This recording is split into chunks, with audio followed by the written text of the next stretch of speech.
Welcome to HOA Debrief. The board picked the wrong week to play games.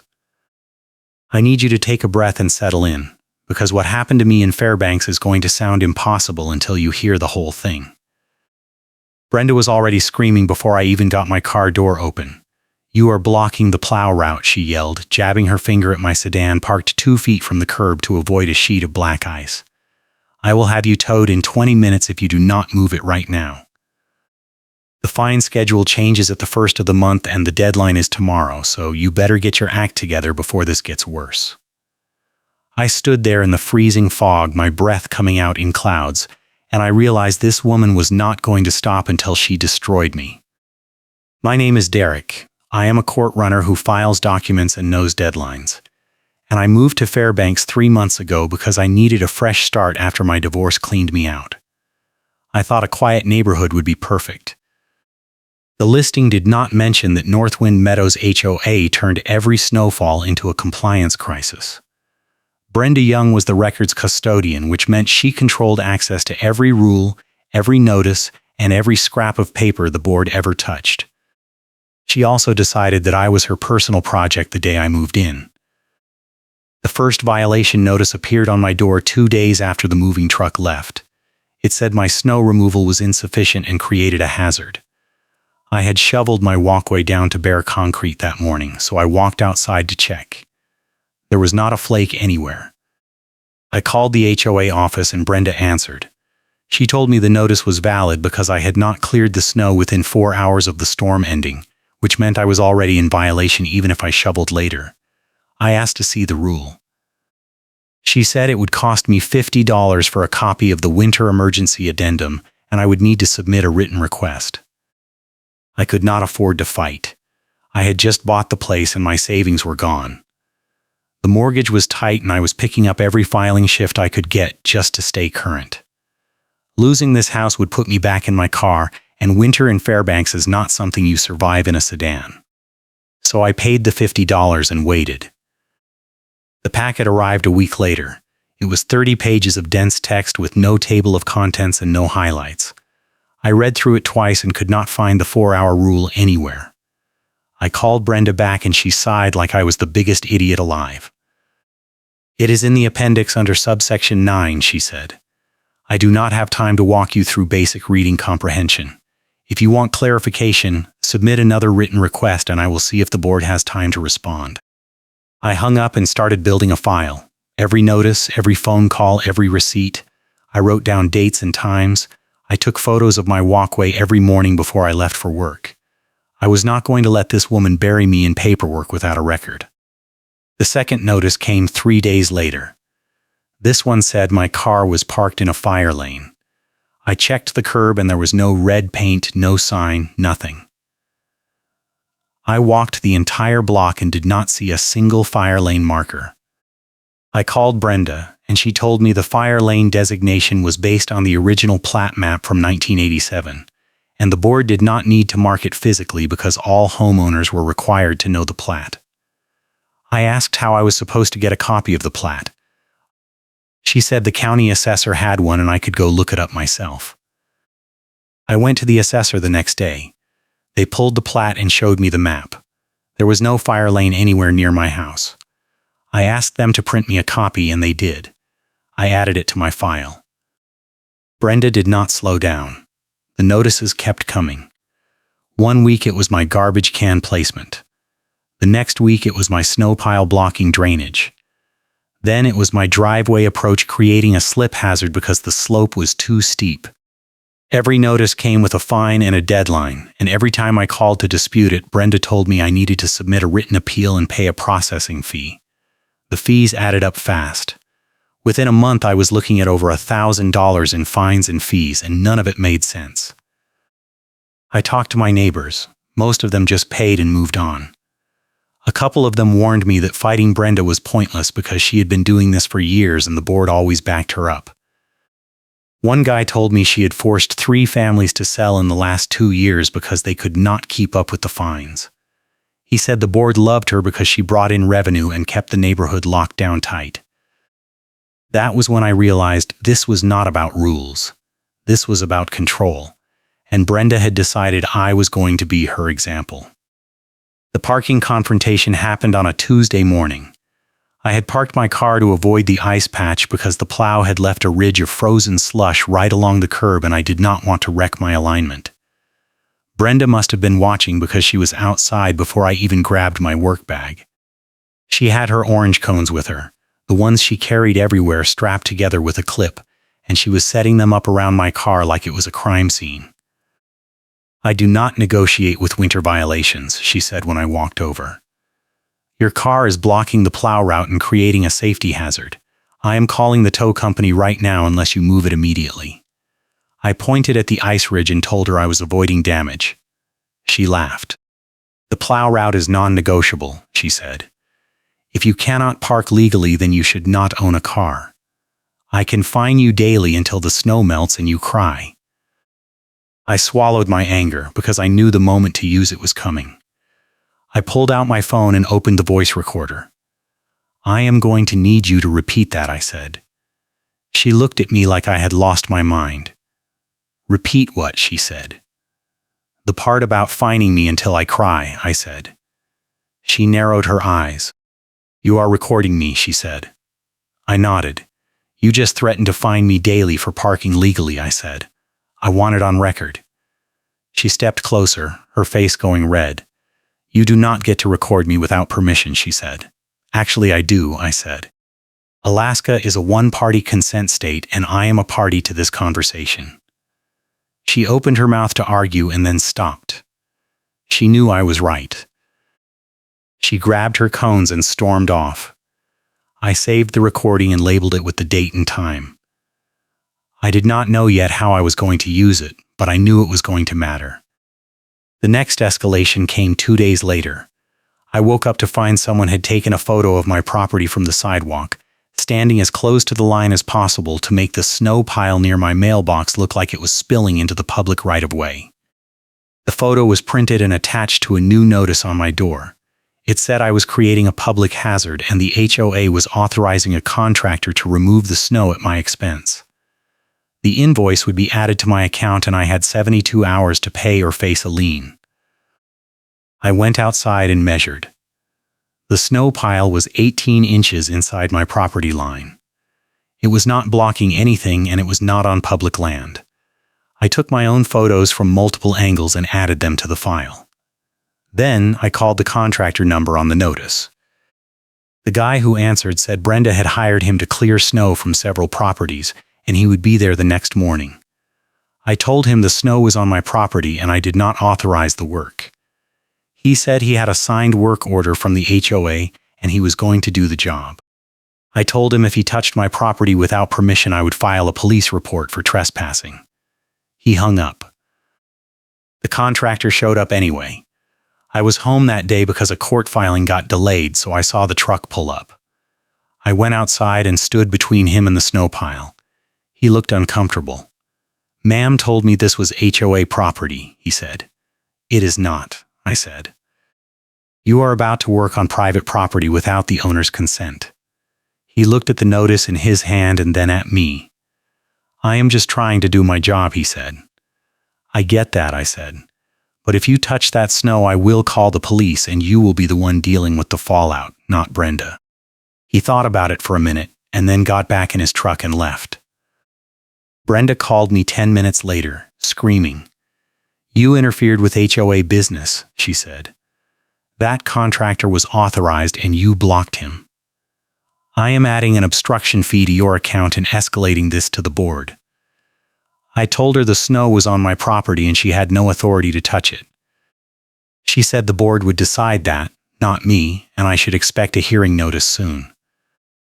The hearing notice arrived the next day. It was scheduled for the following week, on a day when the weather forecast showed a major storm moving in. The notice said failure to appear would result in automatic fines and a lien. I looked at the date and realized what she was doing. She was scheduling it on a storm day so I would either risk my life driving in or miss it, and lose by default. I called a notary I knew from work, a guy named Paul who had helped me organize documents for court filings before. I told him what was happening and he agreed to help me put together a clean timeline packet with dates, receipts, weather screenshots from the National Weather Service website with no readable text, and photos of every violation Brenda claimed I committed. He also offered to come to the hearing as a witness if I needed him. I said yes. Paul and I spent 2 days building the packet. We organized everything chronologically and cross-referenced every notice with the actual HOA rules. What we found was insane. Half the violations Brenda cited were not in the rules at all. The 4-hour snow removal deadline did not exist. The fire lane designation was made up. The drainage hazard rule referenced a section that was blank in the official addendum. Paul suggested we file a formal complaint with the management company that handled the HOA account. But I wanted to wait. I wanted to see if Brenda would dig herself deeper first. She did. 3 days before the hearing, she sent another notice. This one said my snowblower model was banned under the noise ordinance and I needed to stop using it immediately or face daily fines. She attached a photo of my snowblower sitting in my driveway and a copy of a manual she claimed proved it was over the decibel limit. I looked at the manual and it was for a completely different model. I checked my snowblower and it was well within the legal noise range. I added the notice and the manual to the file. The night before the hearing, Brenda called me. Her tone was different, almost friendly. "I am willing to work with you," she said. "If you pay half the fines and agree to follow the rules going forward, I can get the board to drop the lien." I told her I was not paying fines for violations I did not commit. She sighed. "You are making this harder than it needs to be," she said. "The board is not going to side with you. You are new here and you do not understand how things work. I have been doing this for 8 years and I know every rule inside and out. If you fight this, you are going to lose, and then you are going to owe even more." I asked her if that was a threat. She laughed. "It is a fact," she said. "I can fine you daily until the snow melts and you cry." There it was again, the same line. I thanked her for calling and hung up. Then I labeled the new recording and added it to the file.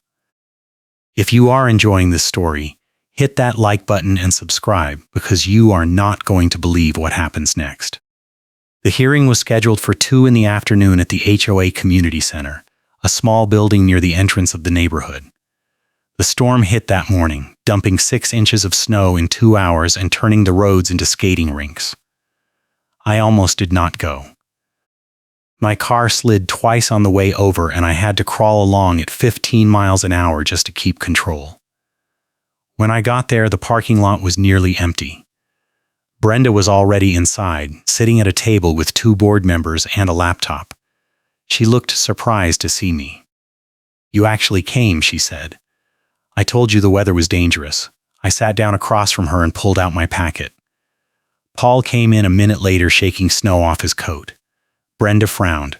"Who is this?" she said. Paul introduced himself as my witness and notary. Brenda said witnesses were not allowed unless pre-approved by the board.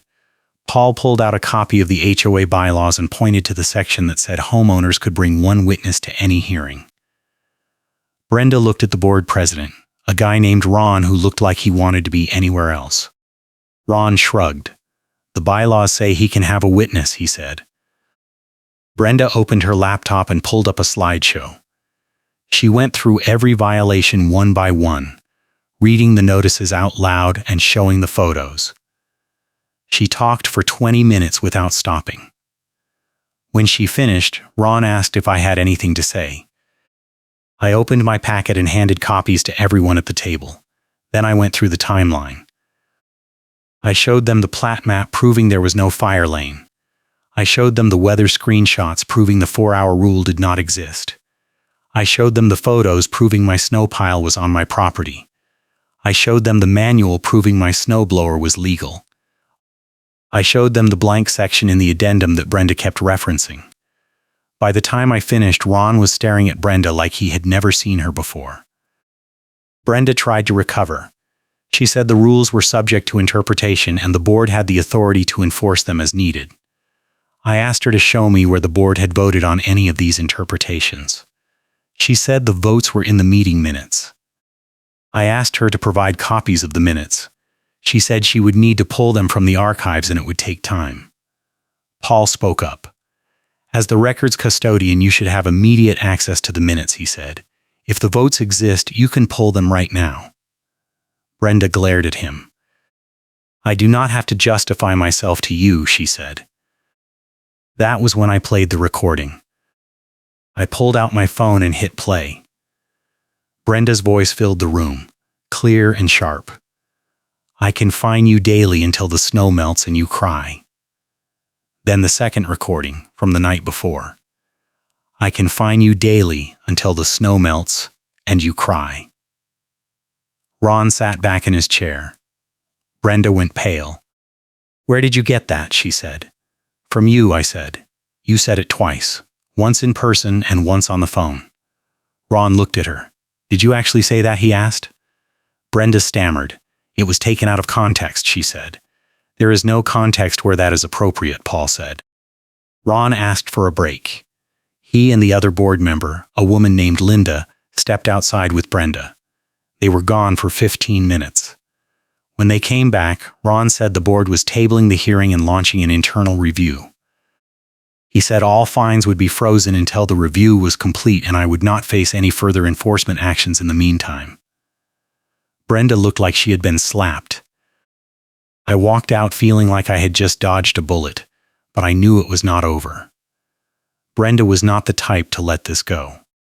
She proved me right 2 days later. I came home to find a new notice on my door. It said the board had reviewed my case and determined that I owed back fines for previous violations that were not part of the hearing. The total was $1,800 and I had 10 days to pay or face a lien. I called Ron immediately. He said he did not know anything about it and he would look into it. I called Paul and told him what happened. He said it sounded like Brenda was acting on her own and we needed to escalate. Paul helped me draft a formal complaint to the management company. We outlined every violation, every false claim, every fee Brenda had invented. We attached the timeline packet, the recordings, and copies of the rules showing she had been making things up.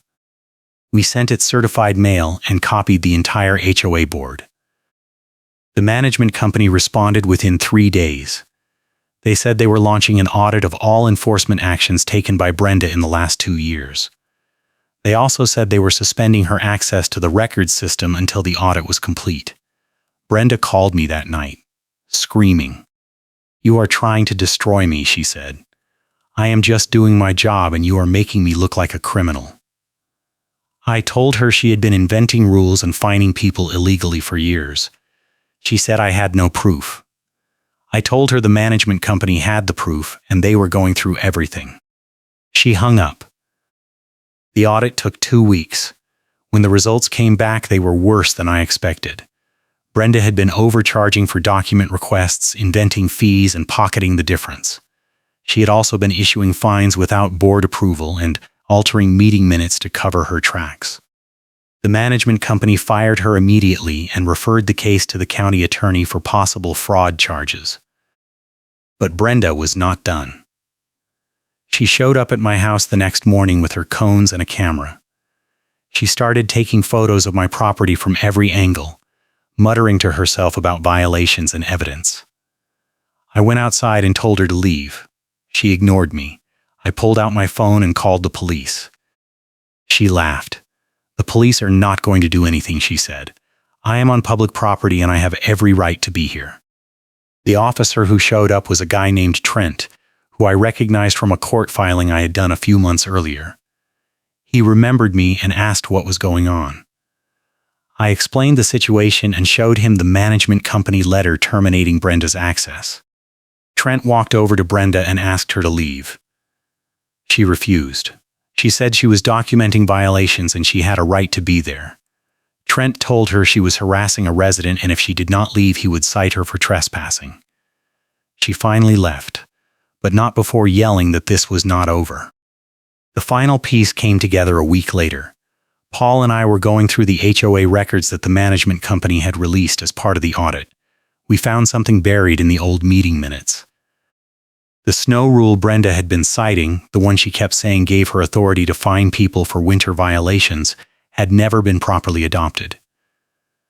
The board had discussed it 3 years ago, but the vote failed.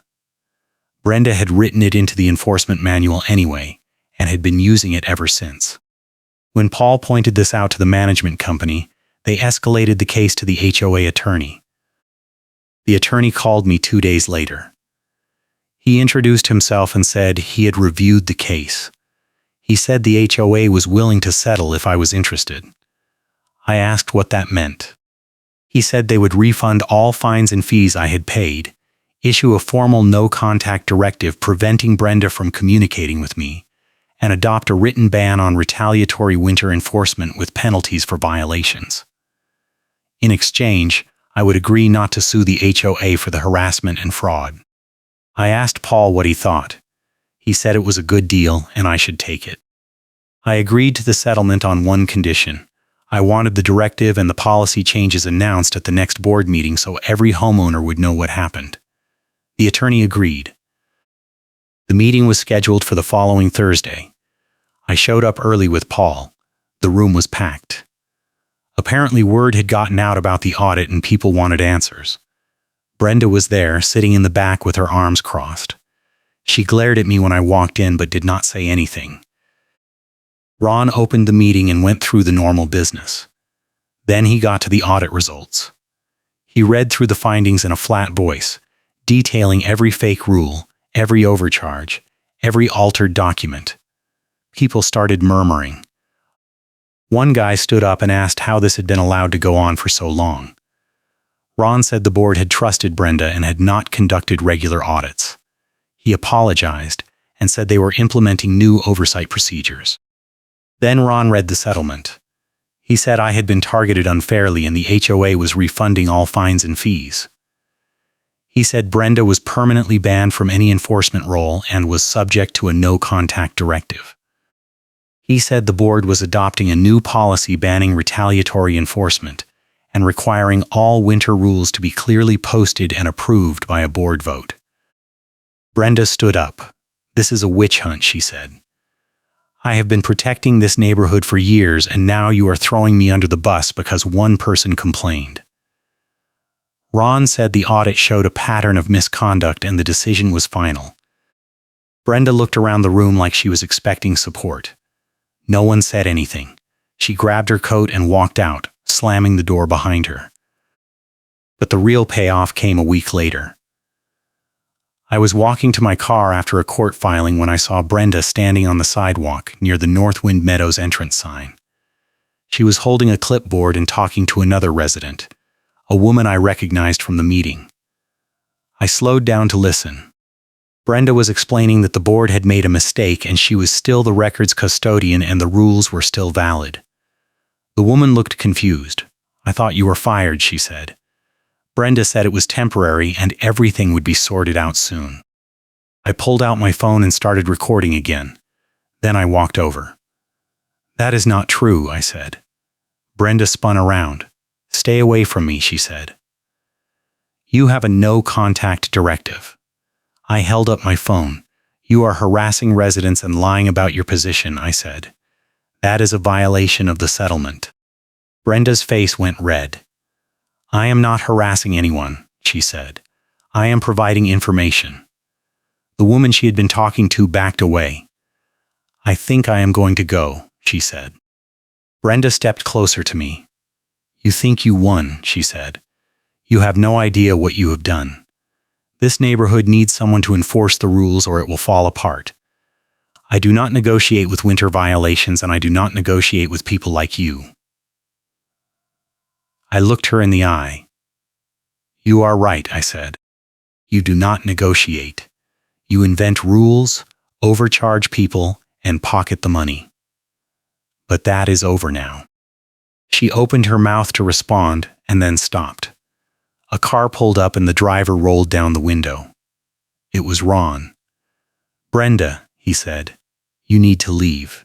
The directive is in effect and you are not allowed to contact residents." Brenda looked at him like he had betrayed her. "I was just talking," she said. Ron shook his head. "Get in the car," he said. "We need to have a conversation with the attorney." Brenda got in the car and they drove off. The woman who had been listening walked over to me. "Is it true?" she asked. "Did she really make up the rules?"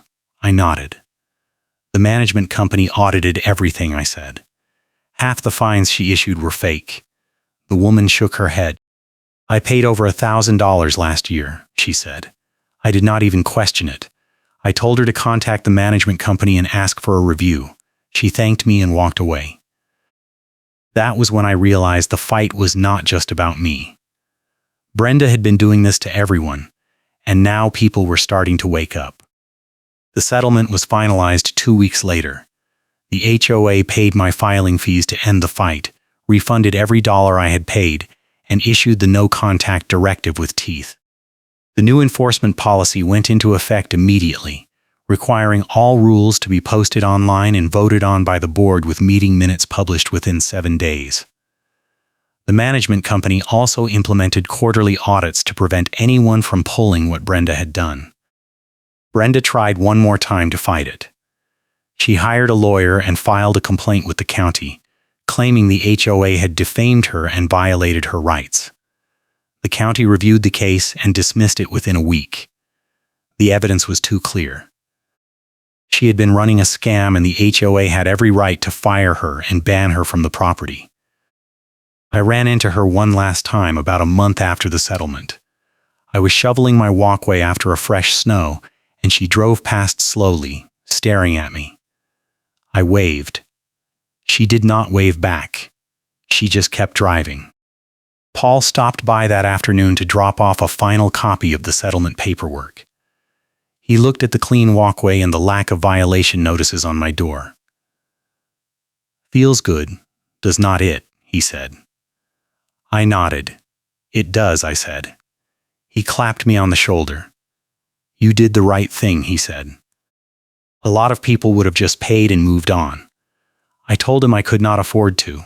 He said most people could not, and that was how people like Brenda got away with it for so long. The neighborhood changed after that. People started questioning the rules and pushing back on the board when something did not make sense. A couple of families who had been thinking about selling decided to stay. The new records custodian was a retired accountant named Margaret, who published every rule and every fee schedule online and answered emails within 24 hours. It was not perfect, but it was 1,000 times better than what Brenda had been doing. I kept my file, just in case. Paul told me to hold on to it for at least 5 years because you never knew when someone might try to resurrect an old claim. I also kept the recordings. Not because I thought I would need them again, but because they were a reminder that sometimes the only way to win is to document everything and be ready to prove your case. The final twist came 6 months later. I got a letter in the mail from the county attorney. It said they had completed their investigation into Brenda's conduct and had referred the case to a grand jury for possible criminal charges. The letter asked if I would be willing to testify if the case went to trial. I called the attorney and said yes. The trial never happened. Brenda agreed to a plea deal that included restitution to the HOA and probation. She was also banned from serving on any HOA board in the state for 10 years. I never saw her again after that. But the story did not end there. About a year after the settlement, I got a call from a reporter at the local paper. She said she was writing a story about HOA abuse and had heard about my case. She asked if I would be willing to talk. I said yes. The story ran a week later, and it included interviews with 3 other families who had been targeted by Brenda. One of them had lost their house because they could not keep up with the fines. Another had been forced to hire a lawyer and spent thousands fighting bogus violations. The story sparked a wider conversation about HOA oversight in Alaska. A state legislator introduced a bill requiring all HOAs to publish their rules online and submit to annual audits. The bill passed the following year. I testified at one of the hearings, and I brought my file with me. The legislator thanked me afterwards and said my case had been the tipping point that convinced other lawmakers to support the bill. I still live in the same house. The neighborhood is quieter now and the board is more transparent. I still shovel my walkway and I still park my car to avoid the ice.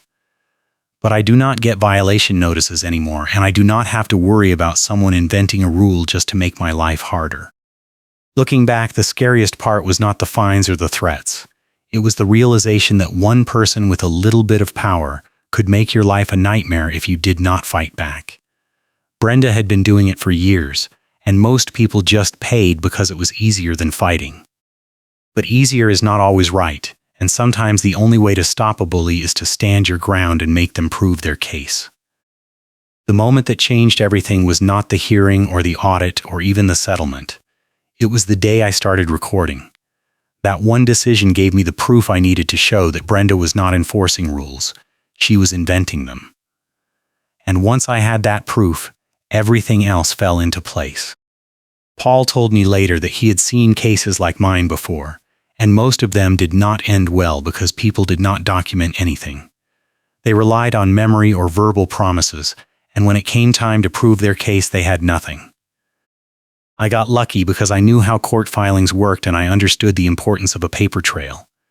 But most people do not have that background, and that is how abusers like Brenda stay in power. The settlement also included a clause that required the HOA to provide free access to all rules and meeting minutes for any homeowner who requested them. Margaret set up a website where everything was posted, and she updated it within 48 hours of every board meeting. It was a small change, but it made a huge difference. People could see what the board was doing and they could call out inconsistencies before they turned into problems. The night before the final settlement hearing, I sat in my living room and went through the entire file one more time. I looked at the photos, the receipts, the recordings, and the timeline. It was surreal to see it all laid out like that. 3 months of my life reduced to a stack of paper and a few audio files.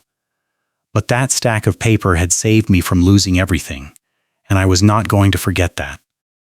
The hearing itself was anticlimactic. The HOA attorney read the terms, I signed the agreement, and that was it. No drama, no confrontation, just paperwork. Brenda was not there. She had already agreed to the terms and signed remotely. I walked out of the building and stood in the parking lot for a minute, just breathing. It was over. Paul met me for coffee afterwards.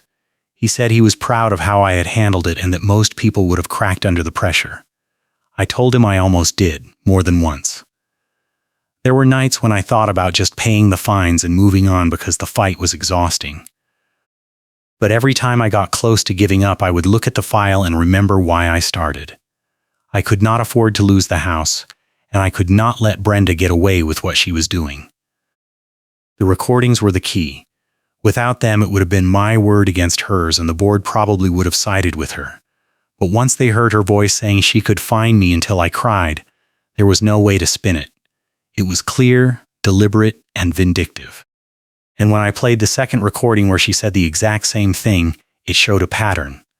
That was what convinced Ron to freeze the fines and launch the audit. The audit itself was brutal. The management company went through every enforcement action Brenda had taken in the last 2 years and cross-referenced it with the actual rules. They found over 200 violations that were either completely fake or based on rules that had never been adopted. They also found that she had been charging triple the allowed rate for document requests and keeping the extra money. The total amount she had skimmed was over $15,000, and that was just from the last 2 years. If they had gone back further, it would have been even worse.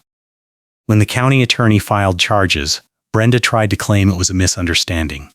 She said she had been interpreting the rules based on her training and that the board had approved everything. But the audit showed that the board had never approved most of the fines, and the meeting minutes she claimed existed were either missing or blank. The fraud was so obvious that even her own lawyer told her to take the plea deal. The restitution was the part that hit her hardest. She had to pay back every dollar she had overcharged plus penalties. The total was over $20,000 and she did not have it. She ended up having to sell her house to cover the debt. I felt a little bad about that until I remembered the families she had forced out with her fake fines. Then I did not feel bad at all. The legislator who introduced the oversight bill told me that cases like mine were more common than people realized. She said HOAs operated in a legal gray area where they had a lot of power but very little accountability. The new law changed that by requiring transparency and giving homeowners a clear path to challenge unfair enforcement. It was not perfect, but it was a start. I still get emails from people who read the newspaper story and want advice on fighting their own HOA. I tell them the same thing every time. Document everything. Record conversations if your state allows it. Build a timeline. Do not rely on memory or verbal promises. And most importantly, do not be afraid to escalate. The HOA is counting on you being too tired or too scared to fight back. Prove them wrong. One of the emails I got was from a guy in Anchorage who was dealing with a similar situation. His HOA was fining him for parking violations that did not exist and threatening to tow his car. I sent him a copy of my timeline template and told him to start recording. 6 months later, he emailed me again to say he had won his case and the HOA had refunded all his fines. He said my advice had saved him thousands of dollars and probably his house. That email made everything worth it. The final confrontation with Brenda happened at the slushy curbside by the snow route sign area, about 2 months after the settlement. I was walking to my car after work and she was standing there with her cones, setting them up around someone else's car. I stopped and watched. She saw me and her face went red. "What are you looking at?" she said. I did not say anything. I just pulled out my phone and started recording. She stepped toward me, her mouth opening to yell, and then she stopped. She realized what I was doing. If she said anything, I would have it on tape, and she was already on probation. She could not afford another violation. She grabbed her cones and walked away. I stood there for a minute watching her go. Then I got in my car and drove home. That was the last time I saw her. A few weeks later, I was shoveling my walkway when a city inspector pulled up. He said he had gotten a complaint about my property and needed to check something. I asked what the complaint was. He said someone had claimed my snow removal was creating a drainage hazard. I showed him the walkway and the slope. He measured it and took some photos. Then he said everything looked fine and there was no violation. I asked who filed the complaint. He said it was anonymous, but he could tell me that the complaint had referenced rules that did not exist, and the city had already flagged it as likely harassment. He said if I got any more complaints like that, I should call the city attorney because they were cracking down on people abusing the complaint system. I knew it was Brenda. She was trying one last time to cause trouble, but this time it backfired. A city inspector confirming what the HOA cannot enforce was exactly what I needed to shut down any future attempts. I thanked him, and he left. The final document blizzard scene happened a week later. Brenda must have been watching my house because she showed up right as I was getting home from work. She had a packet of notices in her hand, and she was walking up my driveway. I got out of my car and told her to leave. She ignored me and kept walking. Then a gust of freezing wind hit and the packet exploded out of her hands. Papers went everywhere, scattering across the snow and into the street. Brenda scrambled to grab them, but they were already soaked and torn.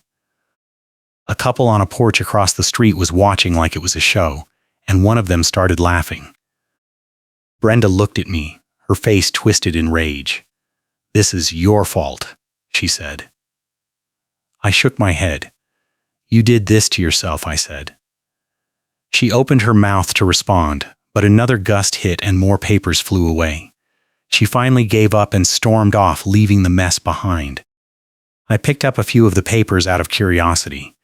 They were blank violation notices with no details filled in. She had been planning to write them up on the spot, probably making up new violations as she went. I took photos of them and sent them to the management company. They forwarded them to the county attorney, and Brenda got a warning letter about violating her probation. That was the moment I knew it was really over. She had tried everything from fake rules to harassment to document dumps, and none of it worked. The system had finally caught up with her, and there was nothing she could do to escape it. The rapid-fire fine threat scene had happened earlier, during the second week of the conflict. Brenda had called me and started reading off a list of invented fees, everything from late payment penalties to administrative processing charges to emergency enforcement surcharges. I let her talk for about 2 minutes and then I interrupted. "Can you repeat that list?" I said. She sighed. "I just told you," she said. "I know," I said, "but I want to make sure I have it right." "Can you repeat it for the recording?" There was a long silence. Then she hung up. I played that recording for Paul later and he laughed so hard he almost choked. "She was reading off fees she made up on the spot," he said, "and the second you asked her to repeat it, she knew she was caught." That recording became part of the evidence package we sent to the management company, and it was one of the things that convinced them to launch the full audit. The snow shovel blade wedged at the edge of the walkway between us became the defining image of the whole conflict. It happened during the final confrontation at the curbside. Brenda had walked over with her cones and started setting them up around my car again, even though I had parked legally. I grabbed my snow shovel and went outside. I planted the blade in the slushy ground right at the property line and told her not to cross it. She stepped up to the line, her face inches from mine, and started screaming about violations and fines and how I was going to regret ever moving to the neighborhood. I stood there calmly, holding the shovel, and let her yell. A couple on a porch was watching the whole thing like it was a show, and I could see them taking photos. Brenda finally ran out of steam. She looked at the shovel and then at me. "You think you are so smart," she said. "You think you won. But this is not over." I looked her in the eye. "Yes, it is," I said. "The settlement is final, the directive is in effect, and you are done." She opened her mouth to argue, and then stopped. She knew I was right. She grabbed her cones and walked away. I pulled the shovel out of the ground and went back inside. The funny karma moment came during the final board meeting, when Ron was reading the audit results. Brenda had submitted a written statement defending herself, and Ron read part of it out loud. In the statement, Brenda confidently reads the wrong rule section out loud, claiming that subsection 12.4 gave her authority to issue emergency fines without board approval. Ron stopped reading and looked up. "Subsection 12.4 is about landscaping maintenance," he said. "It has nothing to do with emergency enforcement." The room went silent. Someone in the back started laughing, and then everyone joined in. Brenda's face went bright red and she left the room. That moment crystallized everything. She had been so confident in her authority that she did not even bother to check the rules. She just assumed she was right and everyone else was wrong. And when she got called out, she had nothing to fall back on. The HOA paying my filing fees to end the fight was Ron's idea. He said the board did not want to drag the case out any longer and they were willing to cover the costs if I agreed to settle. I talked to Paul and he said it was a fair offer. The fees were not huge, maybe a few $100s, but it was the principle that mattered. The HOA was admitting they were wrong, and they were willing to pay to make it right. When Brenda got embarrassed when her own quote plays on speaker, it was the turning point of the entire case. I had submitted the recording as a formal exhibit at the hearing, and watched her face change from smug to panicked in about 2 seconds. She tried to claim the recording was edited or taken out of context, but Paul had already verified the metadata and confirmed it was authentic. The board had no choice but to take it seriously. That recording became the centerpiece of the case. Every time Brenda tried to defend herself, someone would bring it up. Every time she claimed she was just enforcing the rules, someone would play the clip. It followed her through the audit, the settlement, the criminal case, and the probation hearing. It was her own words, and there was no way to escape them. The small notepad with wet pages became a running joke. Brenda carried it everywhere and claimed it had notes about violations and enforcement actions. But every time she tried to reference it, the pages were either blank or so water damaged you could not read them. Paul joked that she probably just carried it as a prop to look official. I think he was right. The folded printed page with highlights became my signature prop. I carried it to every meeting, every hearing, every confrontation. It was a copy of the settlement terms with the key sections highlighted in yellow. Whenever Brenda tried to push back or claim the directive did not apply, I would pull out the page and point to the exact clause. It shut her down every time. The stack of orange cones strapped together with a clip was Brenda's signature accessory. She carried them everywhere and used them to mark off areas she claimed were violations. After the settlement, I never saw her with them again. Someone told me she threw them in a dumpster the day after the final board meeting. I like to think it was symbolic. The freezing fog that makes everything look haunted became the backdrop for the final confrontation. It rolled in that afternoon and turned the neighborhood into something out of a horror movie. You could barely see 20 feet in any direction, and every sound was muffled and distorted. It was the perfect setting for the end of the fight. Northwind Meadows is a different place now. The new board is more transparent, the rules are posted online, and people are not afraid to push back when something does not make sense. Margaret is doing a great job as records custodian, and the quarterly audits have kept everyone honest.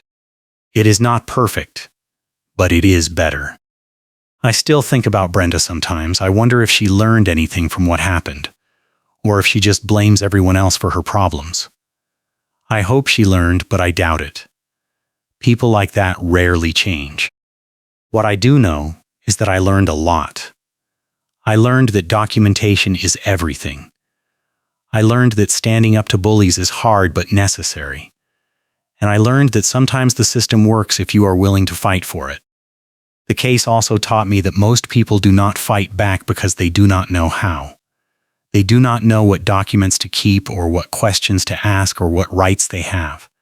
They just assume the HOA is right and they are wrong, and they pay the fines and move on. But once you understand the system, it is not as scary as it seems. The rules are there to protect you, not to trap you. You just have to be willing to use them. Paul told me that my case had inspired a few other people in the neighborhood to start questioning the board and demanding transparency. One family filed a formal complaint about a landscaping fine and got it reversed. Another family pushed back on a parking violation, and the board admitted it was a mistake. Small victories, but they added up.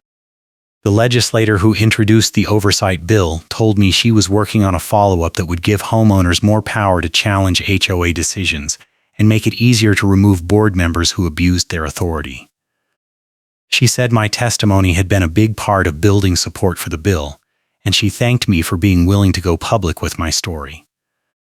I still get the occasional email from people asking for advice, and I always respond.